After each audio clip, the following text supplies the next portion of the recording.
Yes, good afternoon. So today to make it different, we will try to discuss uh, differential calculus.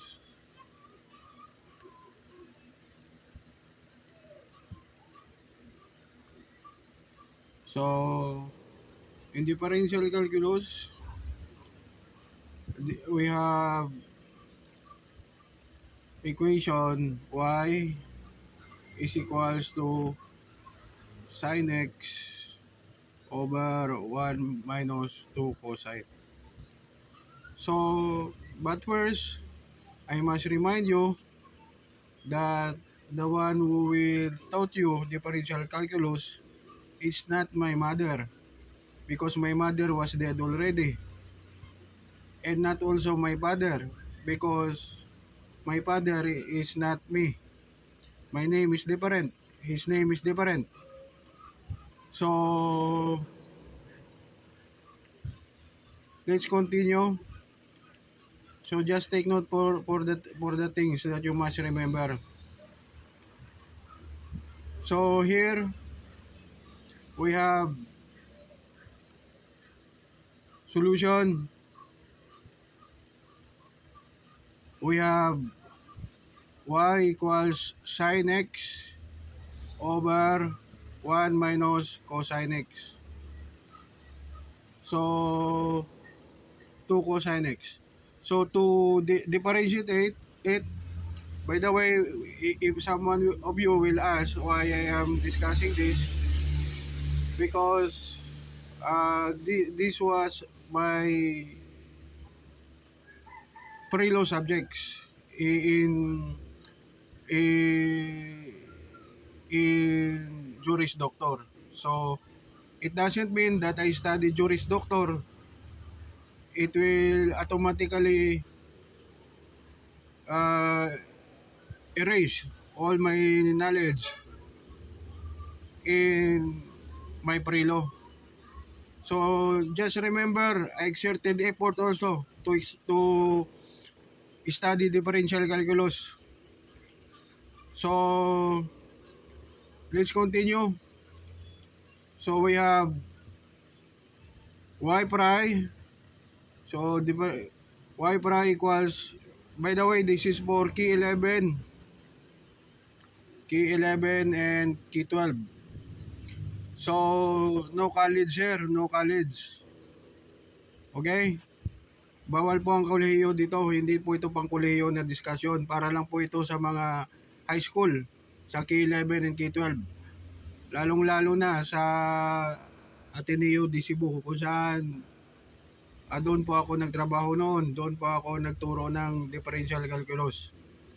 So, sa akin naman lang, baka nandyan pa ang mga estudyante ko, mga kapatid nila, mga cousin nila, ano-ano pa, or yung mga elementary noon na natulog ng maga para madaling lumaki para maturuan ng differential calculus ni Sir Chris. So gayon pa man, let's continue.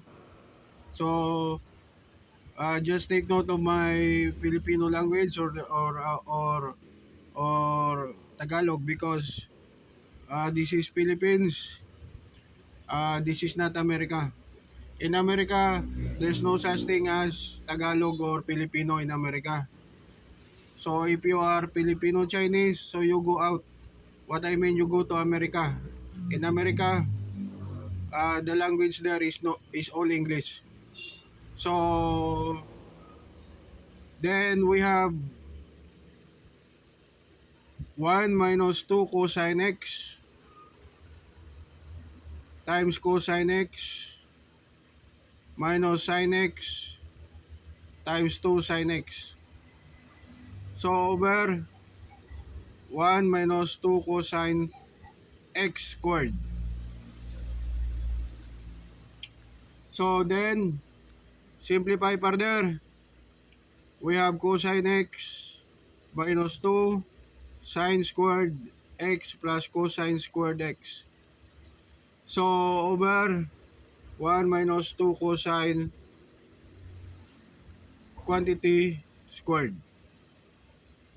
Then, continue.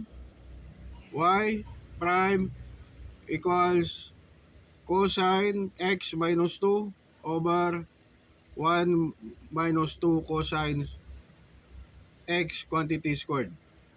So take note, this will become 1. That's why we have 2 here. So that's it. So the final answer will be y prime equals cosine x minus 2, 1 minus 2 cosine x quantity squared. Marami pong salamat sa inyong pakikinig, sa inyong pagtangkilik, lalong-lalo na sa contribution ninyo na mas matuto kayo na makaintindi ng differential calculus. Marami pong salamat, magandang hapon at sana mabuhay po kayong lahat. Thank you po.